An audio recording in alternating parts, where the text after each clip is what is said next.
Welcome to the Black Metal Party that never stops, one-on-one with the Grim One. And I'm your host, the Slayer of Posers, Master of Disaster, the most electrifying man in corpse entertainment, the Necrosexual! And joining me on this morbid talk, we have the Grindcore Messiah himself, Gene Meyer. Gene, how the hell are you, baby? I'm great. How are you, man? I'm grim. You're grim. Okay. That's good to hear. It's good to hear. I'm feeling grim, baby. So a little introduction. I met Gene at one of the most brutal places on earth. And let me tell you, if you think that the mosh pit of a Napalm Death concert will leave you with bruised and broken bones, you should try the Irish Times open mic on a Monday evening in Philly comedy, baby, because as far as I'm concerned, we met in one of the deepest trenches in this battlefield we call life. Yeah. I think we met at Argyle Pizza in Delaware. That would be correct. Yeah, that one I was doing burlesque and you were the comedy act. So that is pretty brutal as well. That was probably one of two shows I've done in Delaware. Yep. And they were all memorable, whether or not they were for the right reasons, but they were definitely memorable. And I remember you did a strip tease to Heaven's on Fire by Kiss. Yes. One of the only times I've done that number. So you got to witness some heavy metal magic that has been rarely seen by the rest of the world. Yeah, and I remember I went home and I listened to that song. It's really good. I really enjoy it. So thank you. Yeah, it's a long way to the top if you want to raise hell and frighten posers. So Gene, this is one-on-one with the Grim One. You, of course, you're a funny man. You're a grindcore screamer in the band BANDIT, who is one of Philly and the greater Delaware Valley area's only room-clearing grindcore band. So let's just get into that right off the bat. How did you choose to run with this title of room-clearing grindcore? Well, it really started when we were still playing basements, that we would start playing our music and the room would be really full at the beginning of the set, and then by the end of the set it was really empty. And it was a combination of the music and me throwing things at people. I remember David Lee Roth talking about when Van Halen was up and coming, they had to play music that was heavy enough for the guys to rock out to, but also fun enough for the women to dance to, which is why Van Halen is so great, because you can party to it or you can shake your hips and get sexy to it. Yeah. It has a very wide appeal, and I feel like the extreme metal version of that, with grindcore especially, instead of getting people dancing, you got to get people moshing. Thank you. Yeah, I mean, when I first joined, it was like I would go to these grindcore shows and bands would just stand there and the audience would just stand there.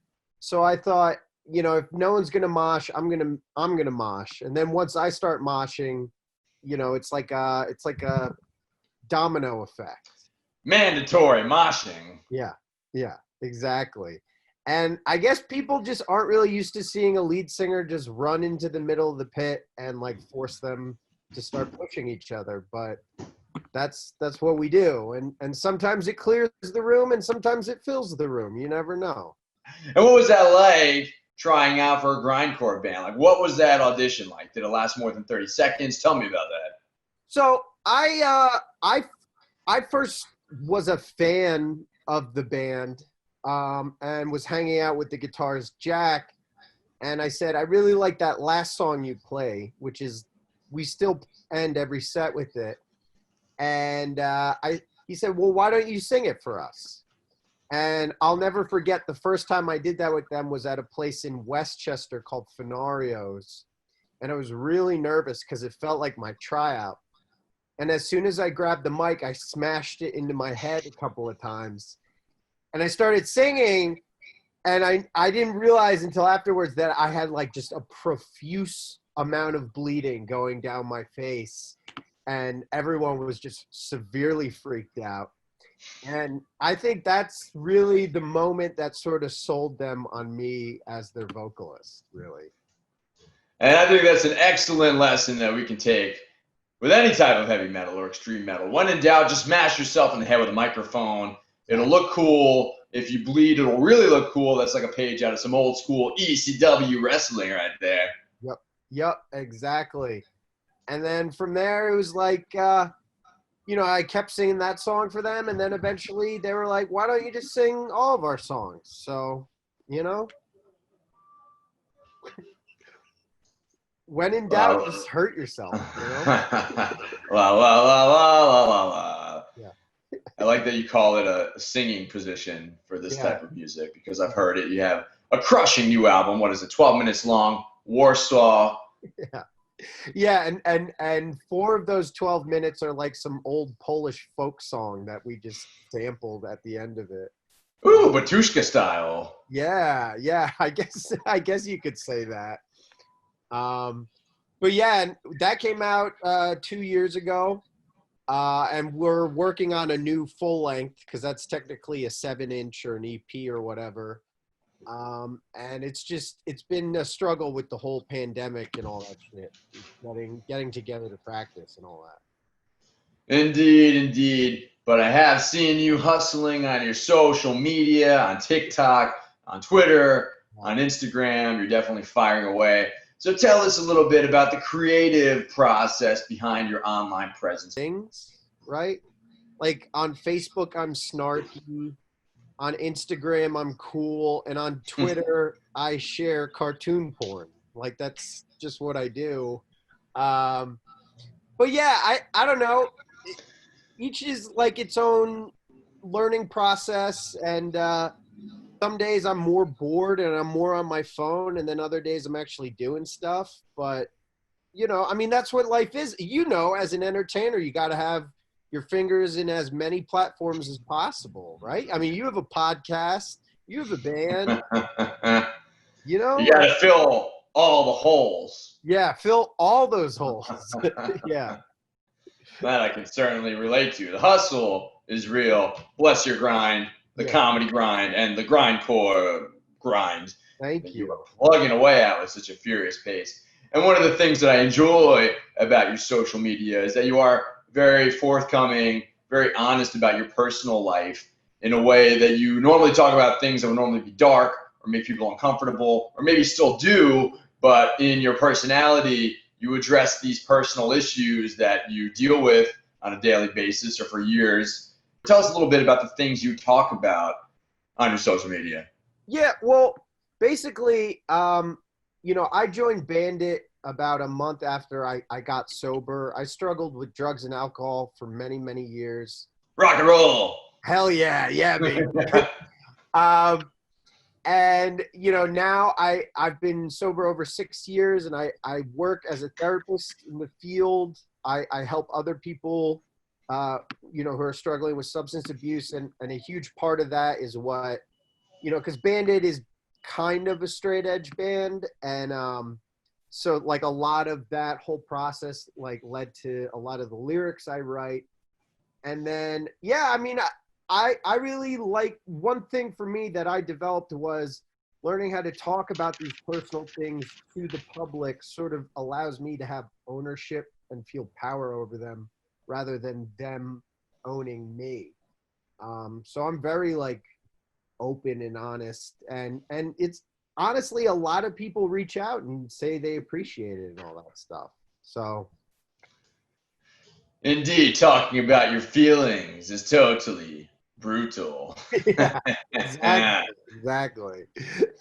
So one conversation that I've had on my Twitter that I would love to hear your thoughts on. This is very important stuff. We're talking about the nuances of language here. What is the difference between grindcore and power violence? Okay, well, so power violence, first of all, okay, all right. At its most basic, grindcore is a little more metallic than power violence. Power violence is like almost purely a punk style of music, where grindcore is like, it takes elements of metal and mixes it with hardcore punk. And so honestly, the biggest difference for me is Power Violence riffs are generally just fast, simple, like punk chord changes, where grindcore riffs can be more metallic, more palm muted, more intricate. But they're both very much influenced by hardcore punk. But I always say that to me, grind is basically just sped up thrash to like the 10th degree, where Power Violence is just sort of like sped up hardcore.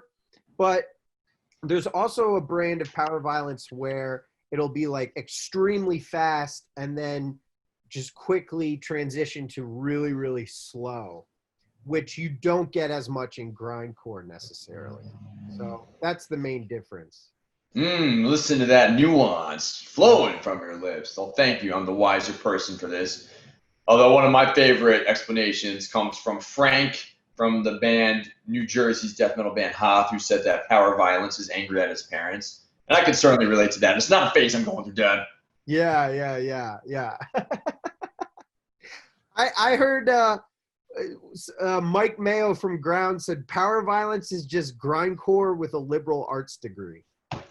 I like that one too. Yeah. I like that one too. So tell me, Gene, what do you think makes the perfect metal song? Well, it really depends. There's different types. There's like mainstream metal songs that have like catchy choruses and like good grooves, and then there's like, you know, an extreme, like for me, like a great grindcore song could be like 13 seconds long, but it just says everything you need to in there. And then of course there are always mosh parts. Those are always super memorable and epic. I don't know. It really depends on how you're vibing. And then sometimes I'm in the mood. I can listen to like a 15-minute long black metal song. That's just the same thing over and over, you know? When you're really feeling like a glutton for punishment. Yeah. Here's some repetitive black metal riffs, motherfucker. Yeah.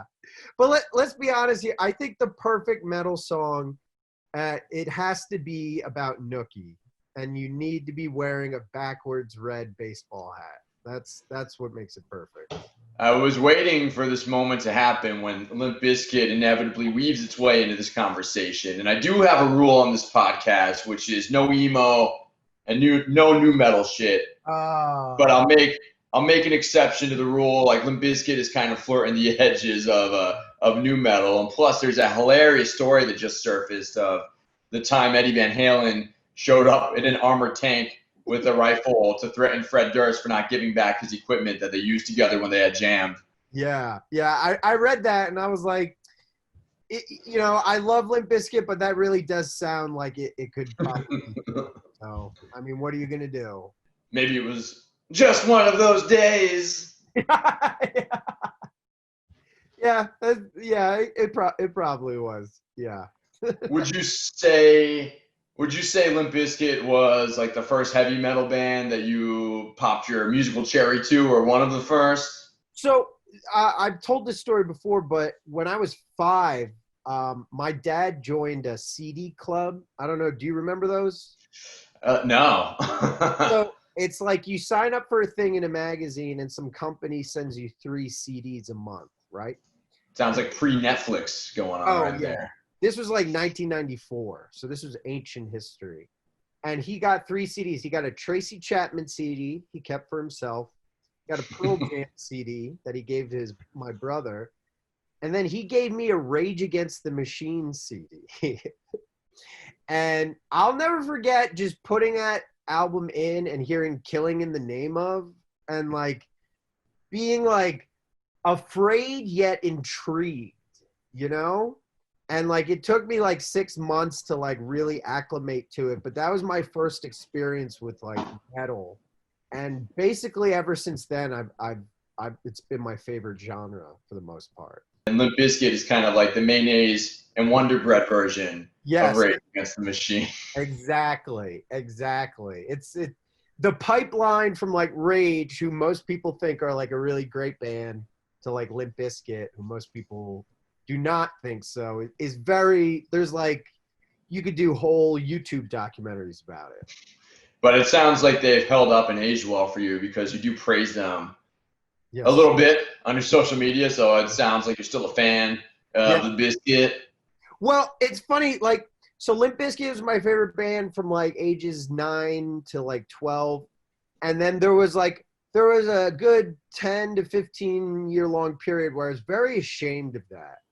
Because they just fell out of favor very quickly. It was hush hush. You never talked about it. And then about 5 years ago, I started talking about it publicly, talking about your personal feelings and all that. And so many people my age were like, yeah, I still love that stuff, And like, honestly, like, it is what it is. And I mean, like, in the time since then, there's been way worse trends, in my opinion.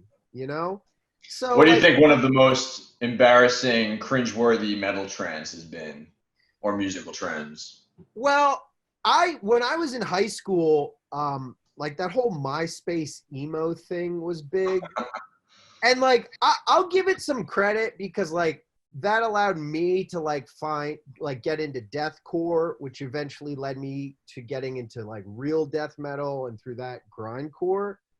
But some of those like scene bands, like A Day to Remember, and like that stuff is just awful. That stuff is so bad. Like, I will take Fred Durst over that shit any day of the week. I'm sorry. The person who told me, who opened my eyes and ears to the wonderful world of MySpace, it was at a Cannibal Corpse show in the Wilkes-Barre, Scranton area. And it was none other than Roger from Mortician, the most brutal fucking death metal band on the planet. Wow. And he was telling me about this cool website where you can go out and check out bands like Mortician and connect with other metalheads and connect with other musicians. So I checked it out and I got a MySpace account. And within 3 months, it was just like swoopy bang cities and kids named Tyler. Yeah. Well, that's the thing is like, and I posted about this a couple of weeks ago. Like, it did help bands like get like publicity. Like Insect Warfare was technically a MySpace band, and they're one of the best grindcore bands of all time. But it's just like the bands that were most popular on that website were like real. It was like Warped Tour, like Hot Topic garbage. So you got to take the good with some of the absolutely horrendous. Is my point of view. I also have to mention, we're talking about Fred Durst. My one buddy is a professional wrestler, and at one show, Fred Durst was there, and he told the story of they were backstage with Fred, and they asked him, like, what's one piece of advice you could give us? And he was like, no damage is damage. Whatever the hell that means. What? Dude, that sounds like that's sort of like idiot savant type of wisdom he would give, I feel like. Yeah, that's some nookie wisdom right there. It sounds like it's no damage is damage. Yeah, it sounds like something you would hear him saying on the Biscuit song. Yes, exactly. I actually, a couple weeks ago, he's in a really bad horror movie called Population 436. And it's a terrible movie, but he's pretty good in it. He plays the sheriff. Highly recommend. It could be.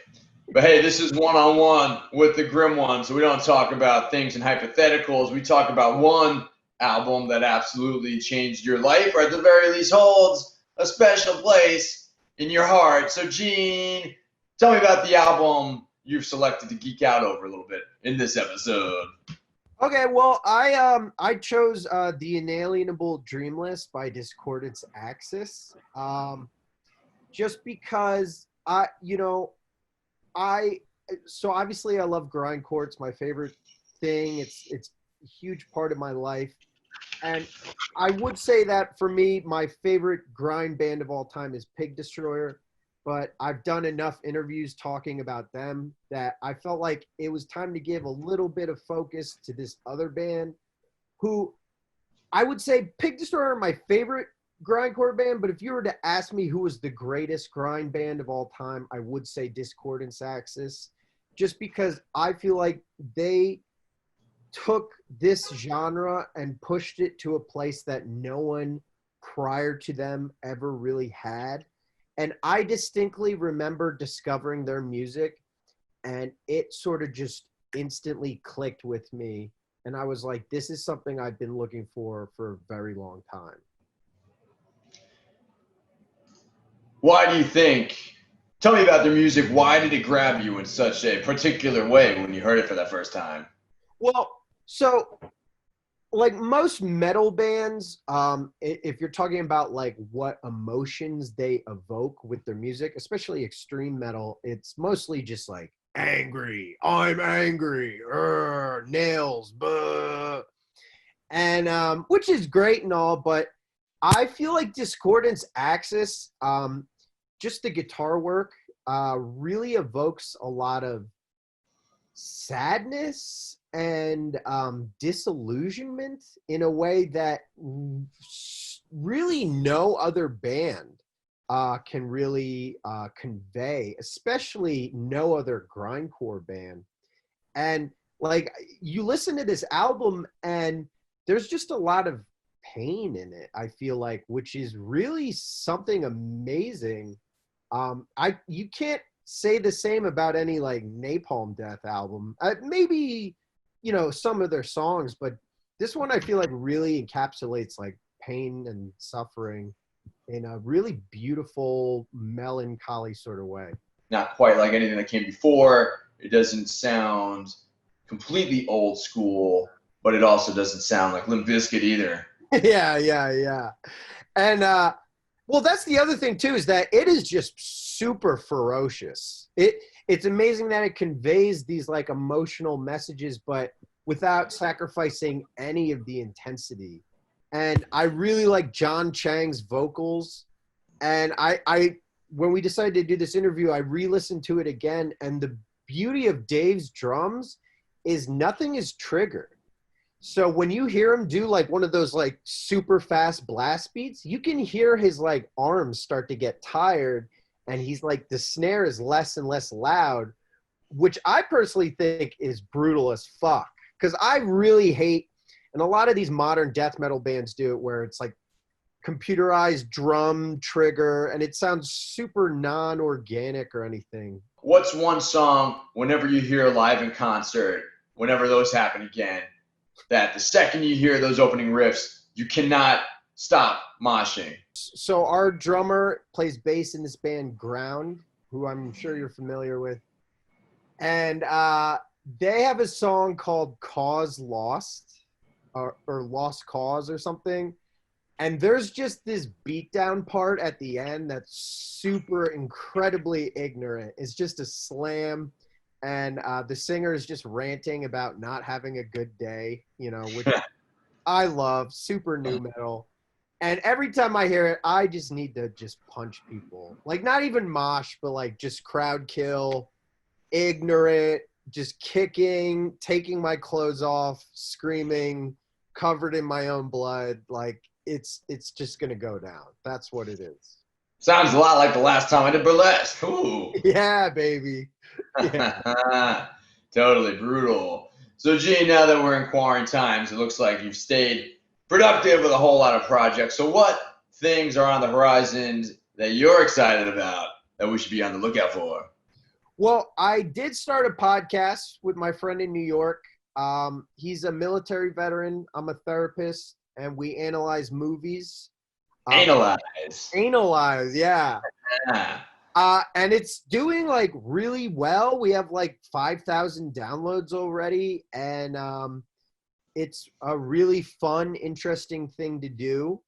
And then Bandit is our friends in this band, Chapong, are putting on a international virtual Grindcore Fest, the Global Grindcore Alliance Virtual Festival. And in a couple of weeks, we're going to film our set for that with Sonny from Hate 56. And I guess we'll premiere it in December, because that's like really the closest we'll come to a live show for the rest of the year. And while we're doing that, we're also, our guitarist has an entire new album written, and we're just learning the songs, and then we're going to hopefully record it sometime soon. Ooh, well, it looks like you have some heavy metal goodies on the horizon, baby. And I also saw that you recently performed the Black Art of stand-up comedy at your first virtual festival, I believe, or at your first festival a couple of weeks ago. So bravo to you for that one, baby. Thank you. Yeah, it was the Fifth Borough Comedy Festival in New York in Staten Island. I got to open for Janine Garofalo. She's super nice. Yeah, and I would definitely recommend checking out that festival. Indeed. And hey, don't sell yourself short either, Gene. Tell us about your podcast where we can listen to it. You can find it on Spotify and SoundCloud and really, Apple. It's called the War Porn Podcast.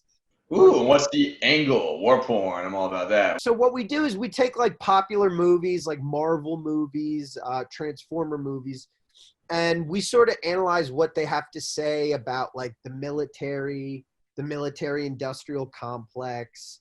And it can get pretty political at times. It can be pretty funny at times. But it's just fun because we're like breaking down like what this Transformers fight scene has to say about like U.S. foreign policy. And what does it say? I saw that was one of your recent episodes, and I was one of the people who was so unfortunate to have spent money on a ticket to see the 2007 Transformers movie. So I'm suffering a little bit of PTSD still from those fight sequences. What's your take on it, baby? Well, I mean, the podcast is called War Porn because a lot of this stuff is basically propaganda. It's, oh, look how cool these guns are, and like, we're the good guys and blah, blah, blah. It's this super jingoistic stuff. A lot of these like mainstream Hollywood movies like to paint, armed conflict as this sort of black and white, good versus bad thing. And a lot of that is really subtly worked into when like Bumblebee, slits the throat of some Decepticon, and, a bunch of teenagers in the audience are supposed to think that's really cool and then go out and join, the Marines or whatever. Oh, man. Things are tough when you're using Michael Bay films as promotional videos for the armed forces. Exactly. Although I will say Bumblebee was one of the better Transformers movies, but anything that has Michael Bay attached directing, I ain't fucking with that anymore. Once was enough. Yeah. We actually reviewed Bumblebee, and it was pretty good, I have to say. And he didn't direct that one, so that might be why. And it was weird because it was sort of like half robot space war, half teen sex comedy. So, it'd be like one scene, it'd be like, oh, why won't Billy take me to the prom? And then the next scene, it's like robots blowing each other up. So lots of tonal shifts. Yes, indeed. Very relatable stuff if you're a confused teenager. Shut up, Necro. So, Gene, tell all the perverts watching at home, or should I say, so, Gene, what would you like to say to all the perverts who are watching at home? Just be yourself, man. Let your freak flag fly. Especially now. I mean, the world's coming apart.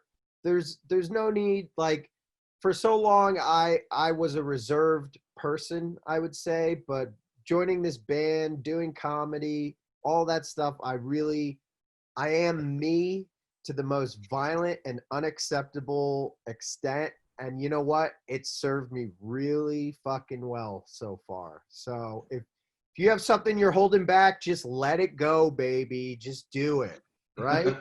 I am who I am. Yeah. Totally brutal. Well, on that note, thank you, Gene Meyer, for going one-on-one with the Grim One. The pleasure was all on this side of hell. And I want to remind all you perverts to check out his band, BANDIT, Room Clearing Grindcore, and check out his podcast, War Porn, and check out his Instagram, TikTok, Twitter. You're going to laugh. You're going to cry. You might learn something about yourself, or maybe just feel a little bit more compelled to talk about your feelings. Yeah, dude. Feelings. All right, Gene. Thank you for talking with the Necrosexual. I'll see you in the pit, baby. Yep.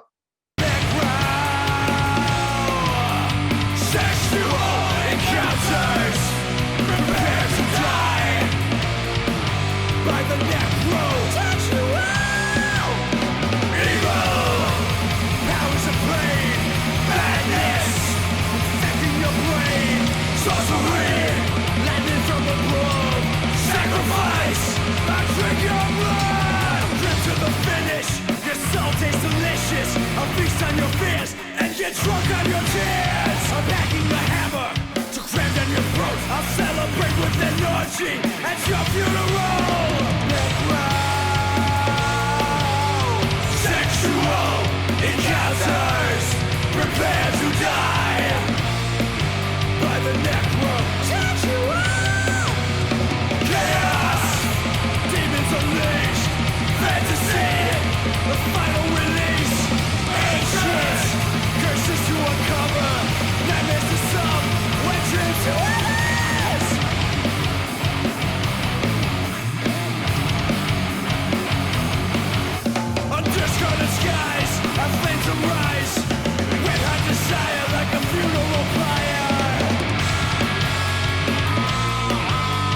jingle. You will shake and